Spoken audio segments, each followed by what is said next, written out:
కుంటి వాళ్ళు, ఎలాంటి దోషం ఉన్న వాళ్ళు, కన్ను లేకున్నా సరే, ఎలాంటి వేరే రోగాలున్నా మందిరంలో ప్రవేశం ఉండదు.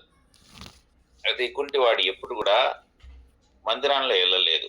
అయితే మొట్టమొదటిసారి ఈయన మందిరంలో ప్రవేశించినాడు, అంటే ఆలయంలో ప్రవేశించినాడు. ఈ తర్వాత జరిగిన సంఘటనలో అక్కడ సన్హెద్రిను, యాజకులు, సైనికులు అందరూ కలవరపడి ఇది ఏం జరుగుతుంది అని తెలుసుకొని అక్కడ వచ్చి వీళ్ళని ముట్టడించినారు, అంటే పేతురుని, యోహాన్ని. అయితే ఈ 2 అధ్యాయాలు ఈ జరుగుతున్నది సన్నివేశం ఇక్కడ మెన్షన్ అయి ఉందన్నమాట. ఏ విధంగా పేతురు, యోహాన్ని వాళ్ళు పట్టుకొని వాళ్ళు మాట్లాడుతున్నాగా వాళ్ళు తెలుసుకున్నది ఏంటంటే 13వ వచనం నుంచి వీళ్ళు చదువుకున్న వ్యక్తులు కాదు, వీళ్ళు స్కూల్కి వెళ్ళలేదు. వాళ్ళు అలాంటి వ్యక్తులు ఏ విధంగా ఇంతగా దేవుని వాక్యం గురించి వాళ్ళు మాట్లాడుతున్నారు, లేకపోతే బోధిస్తున్నారు అనేసి వాళ్ళు ఈ విధంగా ఉంది. 13 వచ్చిన వారు పేతురు, యోహాను ధైర్యం చూచినప్పుడు వారు విద్య లేని పామురులని గ్రహించి, సో వాళ్ళకు విద్య లేదు, ఎట్లా ఏ విధంగా మాట్లాడుతున్నారని. ఆ విధంగా ఇంకా వాళ్ళు ప్రశ్నలు ఇస్తా ఉన్నారు, క్వశ్చన్స్ వేస్తున్నారు, ఎట్లా వీళ్ళని ఏం చేద్దాం. కానీ ఇది నిజంగా ఒక గొప్ప మా అద్భుత కార్యం జరిగింది, దానైతే ఎవరేం చెప్పలేరు. అందుకు చివరి వాళ్ళు ఏం చేసిందంటే 18వ వచనంలో వాళ్ళని పిలిచి వాళ్ళని అప్పుడు వారిని పిలిపించి మీరు యేసు నామమును బట్టి ఎంత మాత్రమును మాట్లాడకూడదు, బోధింపకూడని వారిని ఆజ్ఞాపించిరి, అంటే హెచ్చరించినారు. మీరు ఈయన పేరు మీద ఏం మాట్లాడదు, ఎక్కడ మీరు ఇంకా ఈయన చేసిన మా అద్భుత కార్యాలు మీరు ఏం చేయొద్దు అని చెప్పి వాళ్ళని బెదిరించినారు.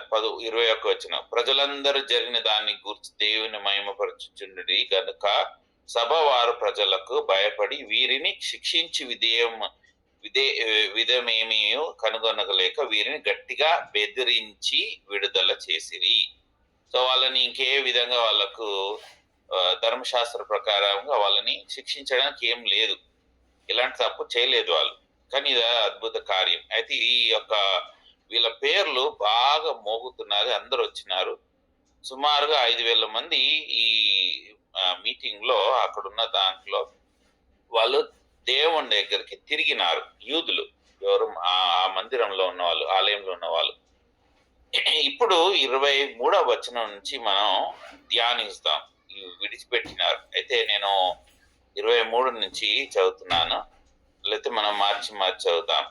ఎవరన్నా ఒక సిస్టర్ అయినా బ్రదర్ అయినా ఒక వచనం మీరు 4 చదవండి, నేను 23 చదువుతాను, మీరు 24 చదవండి. మనకు టైం అనుకూలంగా ఉండాలని 36 వరకు చదువు. వారు విడుదల నుండి తమ స్వజనుల యుద్ధకు వచ్చి ప్రధాన యాజకులను, పెద్దలను తమతో చెప్పిన మాటలన్నింటిని వారిని తెలిపిరి. ఎవరన్నా 24, అపోస్తలులు 4:24.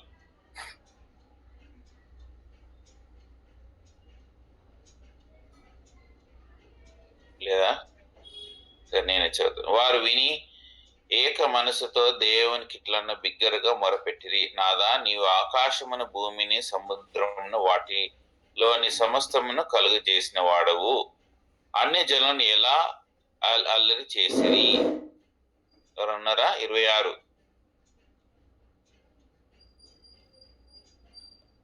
ప్రజలు ఎందుకునో వ్యర్థమైన ఆలోచనలు పెట్టుకొనిరి, ప్రభువు మీదను ఆయన క్రీస్తు మీదను అనగా అభిషక్తుని మీదను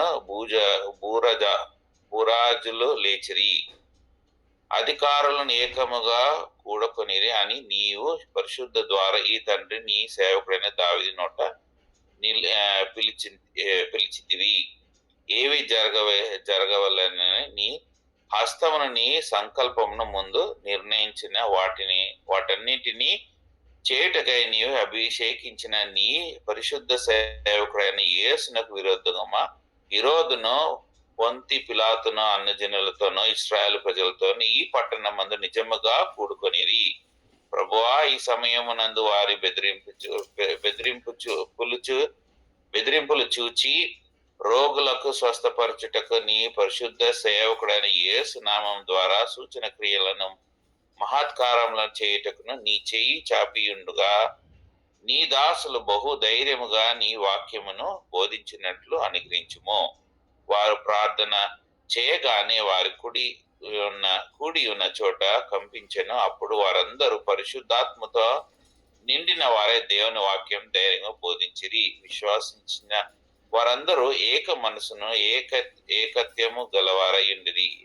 ఎవడను తనకు కలిగిన వాటిలో ఏదియు తనదని అనుకోలేదు. వారికి కలిగిన దంతయు వారికి సమిష్టిగా ఉండెను. ఇదియో గాక అపోస్తలులు బహు బలముగా ప్రభు అయిన యేసుక్రీస్తు పునరుద్ధాత్మను గురించి సాక్ష్యం ఇచ్చిరి. దైవ కృప అందరి యందు అధికముగా నుండెను. భూములైనను ఇండ్లైనను కలిగిన వారందరూ వాటిని అమ్మిన వాటి వెల తెచ్చి అపోస్తలుల పాదముల యొద్ద పెట్టిచుండిరి. వారు ప్రతి వారిని వానికి అక్కర కొలది పంచి పెట్టిరి గనుక వారిలో ఎవనికి గాని కొదువ లేకపోయెను. కృపలో పుట్టిన లేవీయుడుండగా యోసేపు అను ఒకడుండెను. అతనికి అపోస్తలులు హెచ్చరింక పుత్రుడు అనగా ఆధారణ పుత్రుడు అను అర్థమిచ్చు బరబ్బా అను పేరు పెట్టియుండిరి. ఇతడు భూమి గలవాడయుండి దానిని అమ్మి దాని వెల తెచ్చి అపోస్తలుల పాదముల యొద్ద పెట్టెను. సో 23 నుంచి 36 వచనం మనం చదివినాము. 23 వచనాల్లో ఏముందంటే, పేతురు ఆయన చెరసాల నుంచి బయట వచ్చినాడు. రాగానే వాళ్ళని బెదిరించి వదిలేక ఆయన ఏం చేసిండు, మామూలుగా ఎవరైనా సరే జైలు నుంచి బయట వచ్చినారు, లేకపోతే ఆ పెద్ద కౌన్సిల్ ఉండే బయట వచ్చినా ఏం చేస్తారు, ఇంటికి పోతారు. కానీ నేను చేసిండు, వాళ్ళ దగ్గరికి వచ్చినారు. ఎవరి దగ్గరికి? 23 వచనంలో ఏమున్నది, వారు విడుదల నొంది తమ స్వజనుల యొద్దకు. అంటే ఇప్పుడు పేతురు ఆయన స్వజనులు ఎవరంటే విశ్వాసులు.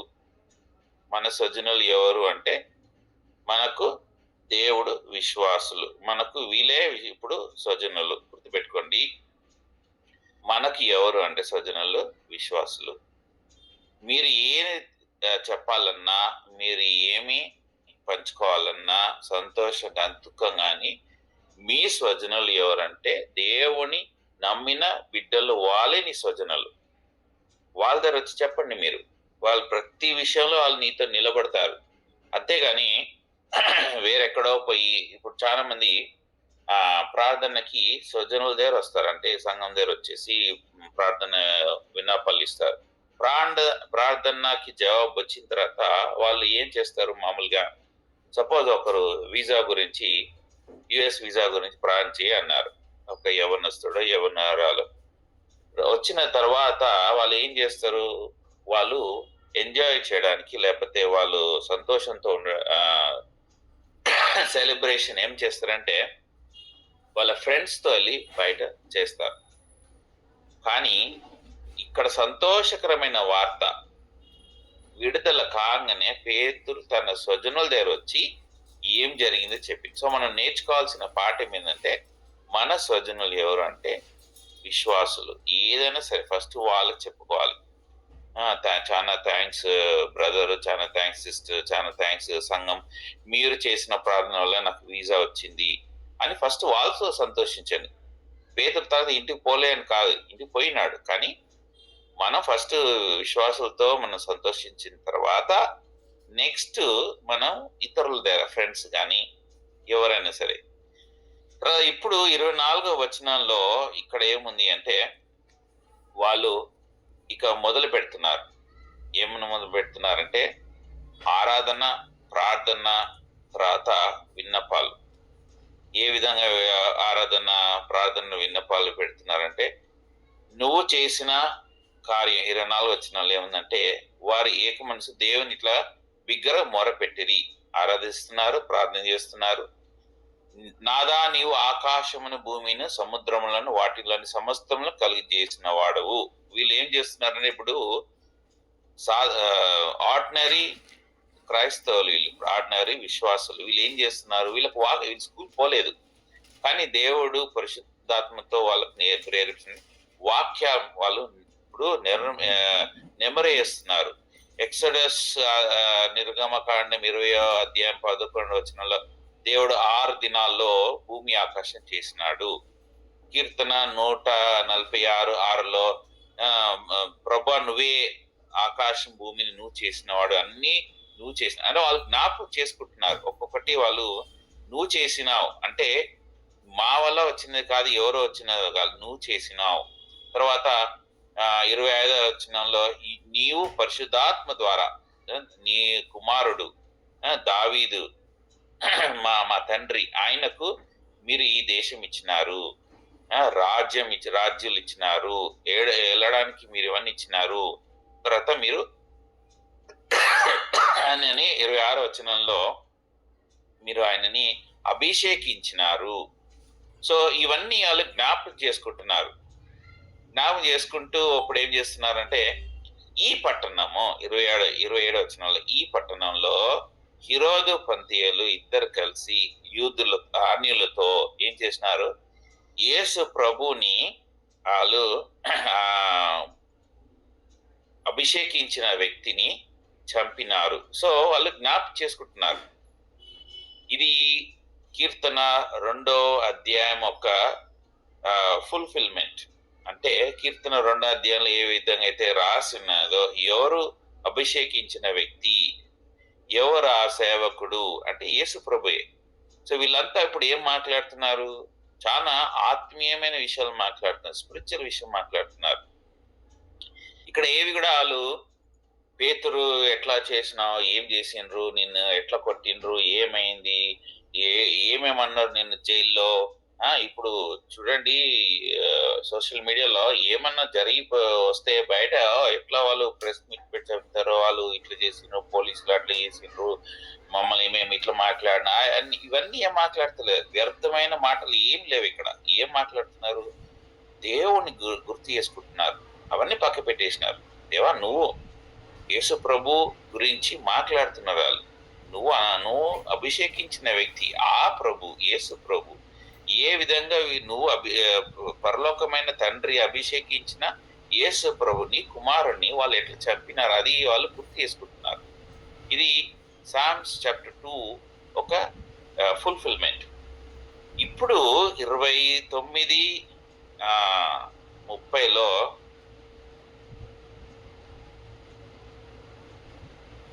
29:30లో ఏముందంటే వాళ్ళు ప్రార్థన చేస్తున్నారు.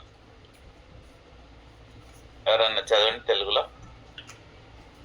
కీర్తన అపోస్తల కార్యం 4వ అధ్యాయం 29:30.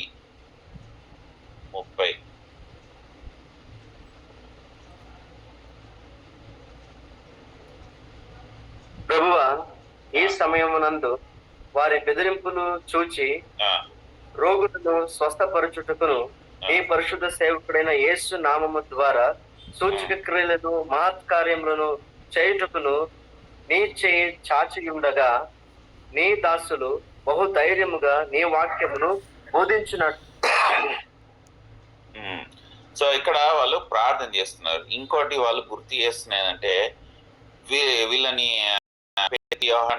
వాళ్ళని వార్నింగ్ ఇచ్చింది కదా, మీరేంటి పేరు మాట్లాడద్దు, ఏమి చేయొద్దని. సో 21వ వచనం వాళ్ళు జ్ఞాపకం చేసుకుంటున్నారు. వీళ్ళు మమ్మల్ని థ్రెట్ చేస్తున్నారు, మాకు వార్నింగ్ ఇచ్చినారు, అయినా కూడా మేము జ్ఞాపకం చేసుకుంటున్నాని వీళ్ళు ప్రార్థన.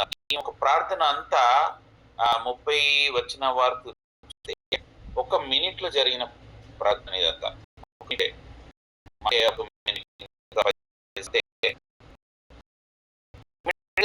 వాళ్ళ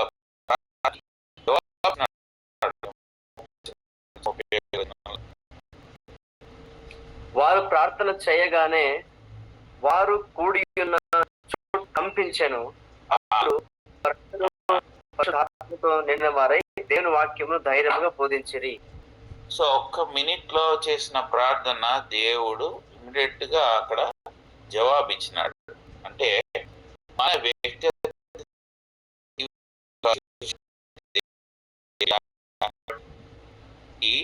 మన ఒక ప్రేయర్ రిజల్ట్ ఇమీడియట్ గా వస్తుందంట. ఇంతకుముందు కూడా మనం చూసిన నెహేమియా 2:4 నెహేమియా ఆకాశంను చూసి గాడ్ ఆఫ్ హెవెన్, ఆకాశం అనే దేవుడి అక్కడ చూసి ఏం చేసిండు, ప్రార్థన చేసినాడు. ఎన్ని సెకండ్లు? 3 సెకండ్లు. 5వ వచనంలో ఇమ్మీడియట్ గా అక్కడ రాజు నీ విన్నపం ఏంటి, జవాబు వచ్చింది. ఎన్ని 3 సెకండ్లే. తర్వాత లూకా 18:13 ట్యాక్స్ కలెక్టర్ ప్రార్థన చేసిండు, నేను పాపిని, దేవా నన్ను జ్ఞాపకం చేసుకో అని. అక్కడ ఒక 10 సెకండ్లు కూడా ఉండలేదు. ఇమ్మీడియట్ గా ఆ ఒక విషయంలో ఈ వ్యక్తి యొక్క ప్రార్థన దేవుడు ఆలకించిండు. అంటే మన పర్సనల్ లైఫ్, మన ఒక వ్యక్తిగత జీవితం ఉంది, ఎంత క్లియర్ గా ఉంది, ఎంత టైం మనం స్పెండ్ చేస్తున్నాం. పేతురు, యోహాను ఈ 2 అధ్యాయాల్లో ఉన్నప్పుడు ఆయనని పట్టుకున్నారు. పొద్దున్న మధ్యాహ్నం ఆయనను జైలు వేసినారు. నెక్స్ట్ డే వరకు ఈ టైం అంతా సంఘం అంతా ఏం చేసింది, ప్రార్థన చేస్తున్నారు. వాళ్ళేం ఇంటికి పోలేదు.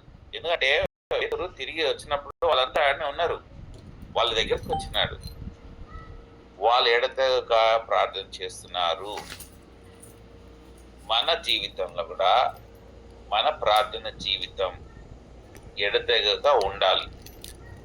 ఆ ఒక ఎడతెగక మనం ప్రార్థన జీవితం ఉంటే అప్పుడు ప్రభు ఏం చేస్తాడంటే, మనం చేసే ప్రేయర్ చాలా దీర్ఘమైన ప్రేయర్ అవసరం లేదు. చాలా సఫిస్టికేటెడ్ లాంగ్వేజ్, వర్డ్స్, గంభీరమైన వర్డ్స్ కూడా అవసరం లేదు. సింపుల్ గా సాగిన మాటలతో, వీళ్ళు చదువుకున్న వాళ్ళు కాదు, చదువు లేని, విద్య లేని వీళ్ళు వ్యక్తులు కేవలం 1 నిమిషం ప్రార్థన చేసి అక్కడ భూమి కంపించింది.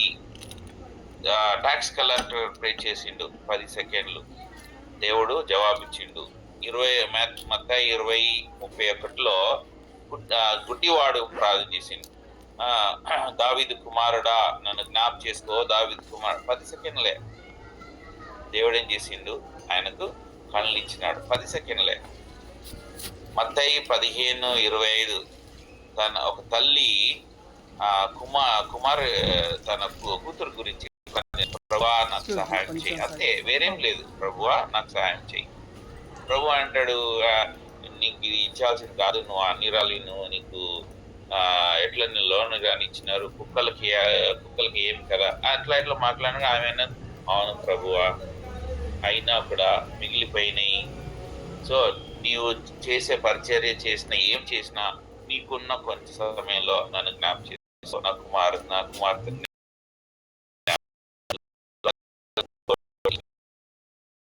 దేవుడు ఆలకించిన. దొంగ ఎలాడుతున్న దొంగ, లూకా 23:34-39-43 ప్రభువా వేరే ఏం లేదు, ఎలాంటి పెద్ద ప్రేయర్ లేదు. నీ రాజ్యం వచ్చినప్పుడు ప్రభు నువ్వు పరదేశిలో ఉంటావు. సో ఒక మనకు ఒక మంచి కొంతమంది అది అని జవాబు రాకపోతే ఏడుస్తుంటారు.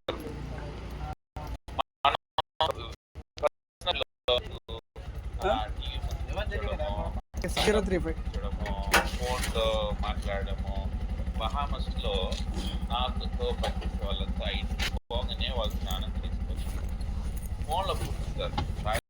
రాత్రి వాళ్ళు వీళ్ళు చేయరు, ఏం చేయరు.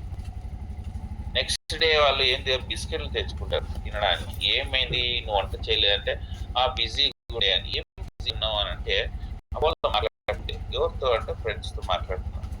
మరి మీ పిల్లలంటే వాళ్ళు కూడా బిస్కెట్లు తిన్నారు. సో వ్యక్తిగత జీవితంలో ప్రార్థన ఉండదు. చాలా మంది వేషధారణగా మందిరంలో వచ్చినప్పుడు ప్రేయర్ మీటింగ్లో దీర్ఘంగా ప్రార్థన చేస్తుంటారు. అందరు ఏమనుకుంటారు, వీళ్ళు చాలా బాగా ప్రేయర్ఫుల్ పీపుల్, వీళ్ళు ఇంట్లో కూడా బాగా ప్రే చేస్తున్నారు. అంత వేషం. ఇంట్లోనేమో ఈ విధంగా ఉంటారు. ప్రేయర్ ఉండదు, ఏముండదు. చాటింగ్‌లు, సోషల్ మీడియాలో ఎప్పుడు బిజీగా ఉండడం, ఇవే ఉంటాయి. ఇవన్నీ ఉండి ఏమంటారు తర్వాత నెక్స్ట్ డే, బ్రదర్ మేము బిజీ ఉండే. ఏం బిజీ ఉండే? ఏం లేదు. దేవుడు అన్ని చూస్తున్నాడు, లెక్క రాస్తున్నాడు.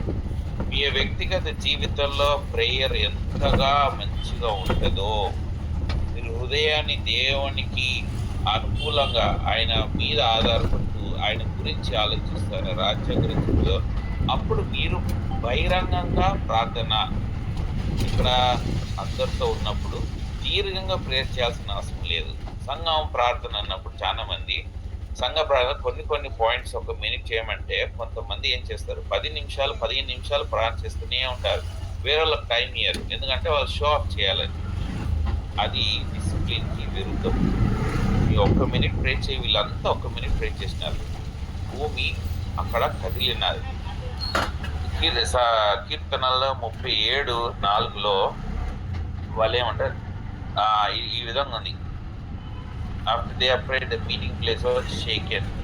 వాళ్ళు హృదయం వాళ్ళు అనుసారంగా ప్రార్థన చేసినారు. వాళ్ళు ఏమంటారు, placing our desires in alignment with delighting the Lord. దేవునితో delight yourself in the Lord and he will give you the desires of your heart. అంటే నీ హృదయం దేవునికి అనుకూలంగా ఉంటే, నీ యొక్క ఆలోచనలు ఆయనపై ఉంటే, నువ్వు ఏం అడిగినా దేవుడిస్తాడు, ఏం అడిగినా ఇస్తాడు. పెట్టుకోండి. ఈ 31 వచనంలో భూమి కంపించింది. భూమి కంపించిన దానికి అర్థం ఏంటంటే, ఈ గ్రీక్ వర్డ్ లో సలోస్ అంటే దీని అర్థం ఏంటంటే ఒక అలల్లాగా భూమి అంతా అటు ఇటు కదలపడం, మామూలుగా కాదు, అటు ఇటు కదలపడం. మన ప్రార్థన జీవితంలో అటు ఇటు కదలపడం అంటే భూకంపం వచ్చినప్పుడు ఒకసారి కదిలించేయడం కాదు. ఇప్పుడు ఈ 31 వచనంలో వీళ్ళు ప్రార్థన చేసినప్పుడు ఒకసారి ఈ యొక్క వస్తువు తీసేసినట్టు కాదు, అట్లాగా షేక్ కాదు, అటు ఇటు షేక్ అయితేనే ఉంది. అంటే అందరికి భయం వచ్చేసింది, అంత ఇట్లా అవుతుంది ఏంటి అని. అది ఒక ప్రేయర్, ఒక పవర్, అటు ఇటు కదలడం. ఇదే విధంగా అపోస్తలులు పౌలు కూడా జైల్లో ప్రే చేసినప్పుడు ఇదే విధంగా జరిగింది, అటు ఇటు కదలడం. మన ప్రేయర్ అటు ఇటు కదులుతుందా లేదు అంటే మన వ్యక్తిగత జీవితం ప్రేయర్ ఈజ్ నా. మన వ్యక్తిగత జీవితం, మన హృదయంలో ఉన్నదంతా ఏముంది, లోకానుసారమే ఉన్నది, దేవుని విషయం లేనే లేదు. మత్తయి 6:33 లేదు, మొదట ఆయన నీతి అనే రాజ్యాన్ని వెతికి. ఆయన నీతి అనే రాజ్యం ఏంటి? ప్రభు ఏమంటాడు, మీకు చేయాల్సిన కార్యం చేయని, వంట చేయాలంటే చేయండి, కానీ నాకు ఇవ్వాల్సిన టైం నాకు ఇవ్వండి. బాహమస్లో ఎవరన్నా వాళ్ళు ఏం చేస్తారు, ఉప్మా చేస్తారు. ఎందుకంటే నెక్స్ట్ డే మా ఇంటికి గెస్ట్ వస్తే నువ్వు ఉప్మా కొట్టమని ఎవరని చెప్పిండ్రా అని రాసిందా? లేదు. మరి తుమ్మ కొట్టినా వాళ్ళు వంట చేస్తూ కూర్చున్నాను, గెస్ట్ వాళ్ళు అడిగిండ్రా, నువ్వు పొద్దున లేవు, వంట చెయ్యి, నువ్వు చర్చికి వెళ్ళు, పోయిరా. ఈ గెస్ట్ ఎవరు ఎక్కడ వస్తుంది తెలుసా? మళ్ళీ ఈ గెస్ట్ వస్తారు చర్చికే.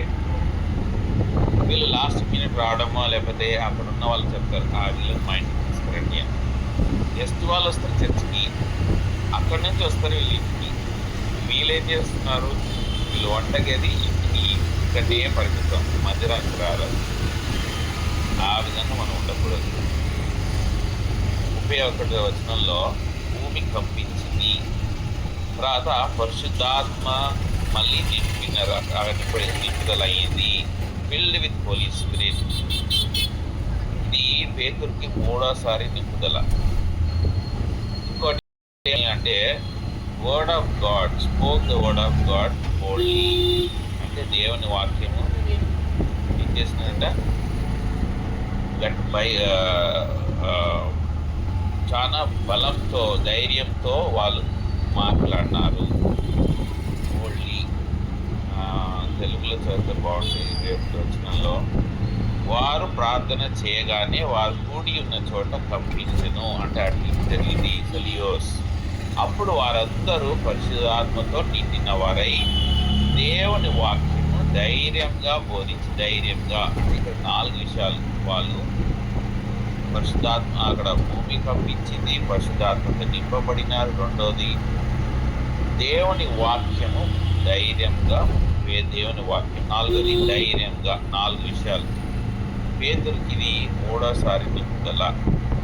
అయితే ఒకటి గమనించాలి, నింపుదల పరిశుద్ధాత్మతో అయినప్పుడు వాళ్ళు ఏంటి మళ్ళీ ఆ భాషలతో మాట్లాడలేదు. గుర్తుపెట్టుకోండి, చాలా కొన్ని సంఘాలు వీళ్ళు మాట్లాడేది బోధించేది తప్పు. ఇది ఏంటంటే పరిశుద్ధాత్మ ద్వారా నింపుదల అయితే వాళ్ళు ఏం చేస్తారంటే భాషలు మాట్లాడతారు. ఇక్కడ ఉన్నది లేదు, కానీ ఇక్కడ ఏం మాట్లాడుతున్నారు? దేవుని వాక్యము మాట్లాడుతున్నారు. మళ్ళీ క్వశ్చన్ రావచ్చు, ఇది 3వసారి ఎందుకు పేతురుకి పరిశుద్ధాత్మతో నింపుదల అంటే, పరిశుద్ధాత్మ దేవుడితో నింపుదల ప్రతి దినం మనకు కావాలి. ప్రత్యేకంగా బోధించే వాళ్ళు బోధించేందుకు కావాలి. ఇంటిలో ఉన్న తల్లిదండ్రులకు కావాలి, పిల్లలకు కావాలి. ప్రతి ఒక్కరికి ప్రతిరోజు వీళ్ళు ఆ ఒక సబ్జెక్షన్లో నింపుదల అంటే ఆ కంప్లీట్ కంట్రోల్, దేవుని కంట్రోల్లో రావాలి. ఎందుకంటే ప్రతిరోజు మనం ఏదో ఒక తప్పు చేస్తూ ఉంటాం. దానివల్ల ఏమైందంటే మనకు ఆ ఒక కంప్లీట్ కంట్రోల్నెస్ పోతుంది. దేవుడి ఒక సన్నిధి మనలో ఉండదు. ఎవరు పరిశుద్ధుడు కాదు, ఎవరు పర్ఫెక్ట్ కాదు. మనం ఆ పర్ఫెక్ట్నెస్ పోవాలి అంటే ఏం చేయాలి? ప్రతి దినం మనం నడుస్తూ ఉండాలి ఆత్మీయ జీవితంలో. ఒకరోజు మనం చదివినాం బైబిల్, ఇంకో రోజు రెస్ట్ తీసుకున్నాం, అట్లా కాదు. ఒకరోజు ప్రేయర్ చేసినాం, ఇంకో రోజు రెస్ట్, అలా కాదు. ప్రతి దినము మనము ఈ యొక్క నింపుదలతో వెళ్తూ ఉండాలి. ఎప్పుడైతే ఒక్కరోజు మనం ఉండమో అదే రోజు సాతాను మనల్ని పట్టేసుకుంటాడు. పెట్టుకోండి, మనం ఆ విధంగా ఉండకూడదు. ప్రతి దినము వాక్యము మనలో ఉండాలి. మన ఫెలోషిప్ ఒక ప్రత్యేకత ఏంటంటే వాక్యానికి ఎక్కువగా ఇంపార్టెన్స్ ఇస్తారు. ఈ వాక్యము ఏం చేస్తుంది? వాక్యం ఇప్పుడు 4:12 వాక్యం 2 నుంచుల కట్టిస్తూ ఉంటుంది. నేను ప్రారంభ దినాల్లో నేను మందిరం వెళ్ళేటని ప్రార్థన చేసేటని, కానీ కొన్ని గుట్టుగా ఉండే విషయాలు నాలో ఉండేది. అవి ఏంటంటే చెడు మాటలు మాట్లాడేవాడిని, కానీ ఈ సంఘంలో ఎవరు తెలియదు.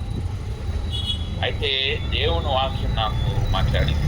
నువ్వు నీ ఫ్రెండ్స్తో ఉన్నప్పుడు నీ నోరు ఏ విధంగా వాడుతున్నావు? మందిరంకి వచ్చినప్పుడు హల్లెలూయా అని ఆరాధిస్తూ ప్రార్థిస్తూ ఉన్నావు. ఇది రెండు రకాలమైన జీవితము అని వాక్యం నాతో మాట్లాడి, ఇవి కట్ చేసేయి, ఇవి తీసేయి అని వాక్యం నన్ను కట్ చేసింది. అయితే ప్రభువా నేను ఏం చేయాలి ఫ్రెండ్స్తో ఉన్నప్పుడు ఈ విధంగా అంటే, ఫ్రెండ్స్నే కట్ చేసేయను అని దేవుడు మాట్లాడినాడు. ఫ్రెండ్స్ని కట్ చేయడం అంటే చాలా కష్టం ప్రభువా, రోజు నేను 8 గంటలు కూర్చుంటాను, కానీ ప్రభు సహాయం చేసినాడు. వాక్యం కట్ చేస్తుంది. అయితే వాక్యంతో వీళ్ళు పరిశుద్ధాత్మతో నింపినప్పుడు వాక్యము మాట్లాడినారు. ఈ మొత్తం అపోస్తల గ్రంథంలో వాక్యం ఏ విధంగా పనిచేసింది ఇది మనం కొన్ని మాట్లాడుతున్నాం. వాక్యం లేనిది ఏ సంఘమైనా సరే పడిపోతుంది, కూలిపోతుంది, పూడ్చేస్తారు. వాక్యం లేని విశ్వాసి కూడా కొద్ది రోజులే నిలబడతాడు. ఎవరైనా సరే పరిశుద్ధాత్మ నింపుడు ఇవే అంటూ మిరాకిల్స్ అని ఉరుకుతా ఉంటారో వాళ్ళంతా కొద్ది రోజులుగా పడిపోతారు. ఎందుకంటే ఫౌండేషన్ ఏ విధంగా అయింది? దేవుని వాక్యంతో. యేసు ప్రభు లోకానికి ఎందుకు వచ్చినాడు? దేవుడు వాక్యానుసారంగా, వాక్యము శరీరధారి అయి. సో వాక్యానికి ఉన్న ఇంపార్టెన్స్ మనం గ్రహించాలి. వాక్యం లేని ఏ ఒక్క విశ్వాస జీవితమో అది పడిపోతుంది. వాక్యం లేనిది ఏదైనా కార్యం చేస్తే అది పడిపోతుంది, నిలబడదు. సో అపోస్తల కార్యం 4వ అధ్యాయం 31వ వచనంలో వాళ్ళు పరిశుద్ధాత్మతో నింపబడి వాక్యంతో ధైర్యంగా మాట్లాడారు. వాక్యం నింపిన తర్వాత వాళ్ళు ధైర్యంగా, వాక్యం ఉన్నప్పుడు ఏమొస్తుందంటే ధైర్యం వస్తుంది. అపోస్తల కార్యం 2వ అధ్యాయంలో పరిశుద్ధాత్మ నింపినప్పుడు వాళ్ళు భాషలు మాట్లాడిన కారణం అక్కడ ఉన్న జనాలందరూ వచ్చినారు కాబట్టి వాళ్ళకు ఆ ఒక భాషలో స్వార్థ చెప్పినారు. కానీ ఇక్కడ పేతురు మళ్ళీ పరిశుద్ధాత్మ దేవుడిని వాక్యంతో ధైర్యంగా 5వ అధ్యాయం అపోస్తల కార్యం 5వ అధ్యాయం వచ్చినప్పుడు మనం చూడొచ్చు 12 అపోస్తలు వాళ్ళు ధైర్యంగా నింపబడి వాళ్ళు ఏం చేసినట్టు వాక్యం బోధించినారు. అపోస్తల కార్యం 6వ అధ్యాయం 2వ వచనం, వాళ్ళకు ఒక సమస్య వచ్చినప్పుడు సంఘ పెద్దలకు వాళ్ళు ఏం చేసినంటే మేము వాక్యాన్ని వదిలేసి బ్రదర్ ఎవరు చదవండి అపోస్తల 6:2. అప్పుడు 12 అపోస్తలులు తమ యొద్దకు శిష్యుల సమూహమును పిలిచి, మేము దేవుని వాక్యం బోధించుతామా అని ఆహారము పంచిపెట్టుట యుక్తము కాదు. మేము దేవుని వాక్యం అంటే వేరే విషయాల్లో మాకు ఇంట్రెస్ట్ లేదు, మేము వేరే దాంట్లో మేము పాల్గొన్నాము. ఆ గొడవలు వచ్చినాయి, ఆహారం ఎట్లా పంచాలి, ఏం చేయాలి, దానికి మేము కాదు బాధ్యత, మేము వేరే వాళ్ళతో మేము అరేంజ్ చేస్తాము. వాక్యము ఏముండాలి, వాక్యం ఉంటేనే సంఘంలో పెద్దవాళ్ళు వాక్యాన్ని వాళ్ళు సర్వ్ చేస్తేనే అప్పుడు సంఘము జీవం ఉంటుంది. 7వ వచనం 6వ అధ్యాయం 7వ వచనం, దేవుని వాక్యము ప్రజలమై శిష్యుల సంఖ్య దేవుని వాక్యము ప్రబలమై శిష్యుల సంఖ్య యెరూషలేములో బహుగా విస్తరించెను. చాలు. వాక్యము ప్రబలమై శిష్యుల సంఖ్య బహుగా విస్తరించెను. ఇంగ్లీష్ లో వర్డ్ ఆఫ్ గాడ్ ఇంక్రీజ్డ్, అది విస్తరించెను, పెరుగుతున్నది. ఏ విధంగా పెరుగుతున్నది? వాక్యము పెరుగుతున్న కొద్దీ అప్పుడు శిష్యుల సంఖ్య పెరుగుతున్నది. అంటే సంఘంలో మనుషులు రావాలి, కొత్త విశ్వాసులు రావాలి అంటే ఏం చేయాలి? వాక్యం బోధించాలి. వాక్యం బోధిస్తే వాక్యం పెరుగుతూ ఉంటే ఏమవుతుంది? శిష్యుల సంఖ్య పెరుగుతుంది. 8వ అధ్యాయం 14వ వచనం, సమరియా వాళ్ళు వాక్యాన్ని అంగీకరించినారు. సమరియలు సమరియలకి యూదులకి ఎప్పుడు గొడవ ఉంటది. వాళ్ళు కూడా ఏం చేసినారు? ఇప్పుడు వాక్యాన్ని అంగీకరించినారు. 11వ అధ్యాయం 1వ వచనం, అపోస్తలు వాళ్ళు అన్యుల దగ్గర వెళ్ళి సువార్త చెప్పినప్పుడు అన్యులు వాళ్ళు వాక్యాన్ని అంగీకరించినారు. అన్యులు ఎందుకు వాక్యం అంగీకరించలేదు ముందు అంటే, అన్యులు క్రీస్తులు వాళ్ళు ఏమంటున్నారంటే సైన్సే మాకు దేవుడు, సే మాకు అంతా అనే వాళ్ళు కూడా వాక్యాన్ని అంగీకరించినారు. 12వ అధ్యాయం 24వ వచనం చదవండి.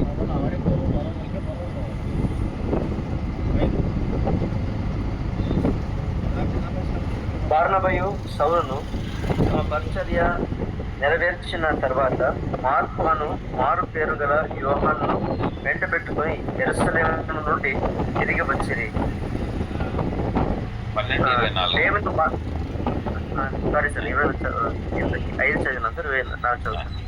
దేవుని వాక్యము ప్రబలమై వ్యాపించుచుండెను. దేవుని వాక్యం ప్రబలమై వ్యాపించుచుండెను. ఎక్కడ పోతుంది అంటే అన్యుల దగ్గర. మొదట యూదా నుంచి, మందిరం నుంచి, తర్వాత జెరూసలేంలో వచ్చింది వాక్యము. జెరూసలేం నుంచి వచ్చింది తర్వాత ఆఫ్రికా ఒక వ్యక్తి ఈనోక్ దగ్గర, అక్కడ నుంచి వాక్యం వచ్చింది. సమరియా అంటే మిక్స్డ్ మల్టిట్యూడ్, సమరియా నుంచి వచ్చిన వాక్యం ఎక్కడ పోయింది అంటే అన్యులు. ఈ అన్యులు స్థలం కూడా వాక్యం వెళ్ళింది. అది విస్తారంగా వెళ్తున్నది. వాక్యాన్ని ముందు ఎవరు నిలబడి,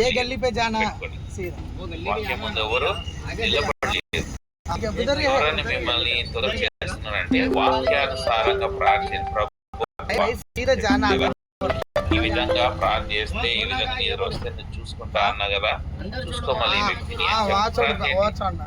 తర్వాత చూడండి జవాబు ఎట్లా వస్తుందో. తర్వాత 13వ అధ్యాయం 27వ వచనంలో వాళ్ళు వాక్యాన్ని వినడానికి డిజైర్ వాళ్ళు ఇది వాక్యం వినడానికి పట్టణమంతా వాక్యం వినడానికి తర్వాత 13వ అధ్యాయంలో వాక్యం ఫస్ట్ బోధించడం నెసెసరీ, ఇది ఇంపార్టెంట్. 17వ వచనంలో వాక్యం ఏ వచ్చినా సరే వాక్యం మనం బోధించాలి. మనం వాక్యాన్ని విడిచిపెట్టి ఇక్కడ మనం ఏమీ చెప్పద్దు. 17వ అధ్యాయం 13వ వచనంలో వాక్యము ఇంకా బిరియా వరకు వెళ్ళింది, అన్నిల దగ్గర వరకు వెళ్ళింది. చాలా లోతైన చాలా దూరమైన స్థలాలు. 18వ అధ్యాయం 11 వాక్యం వాళ్ళు బోధించిరి. 19వ అధ్యాయం 20వ వచనంలో వాక్యం విస్తారముగా వాళ్ళు ప్రభావితమై విస్తరించింది. 20వ అధ్యాయం 32వ వచనంలో వాక్యము మీద వాళ్ళు కట్టబడినారు. ఏం కట్టబడినారు? మందిరం కట్టబడినారు. వాళ్ళు ఆశీర్వదించబడి ఈ అన్ని వాక్యాలు మనం ఏం చూస్తాం అపోస్తల కార్యంలో వర్డ్ ఇంపార్టెన్స్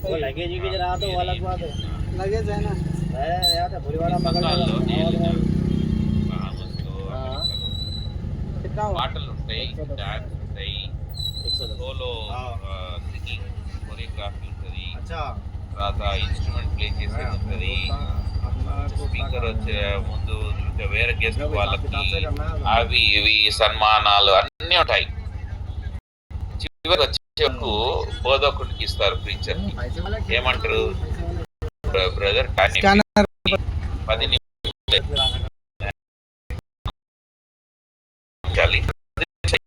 నిమిషాలు బోధించిన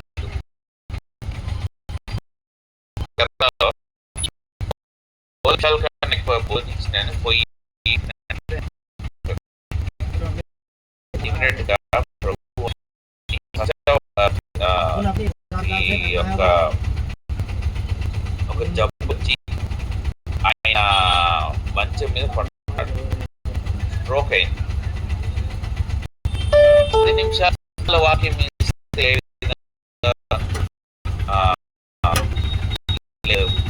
పురగలుగుతుంది, ఏ విధంగా దాని రివైవల్ వస్తుంది? రాదు. వాక్యానికి ఇంపార్టెన్స్ ఫ్యామిలీ ప్రేయర్లో కానీ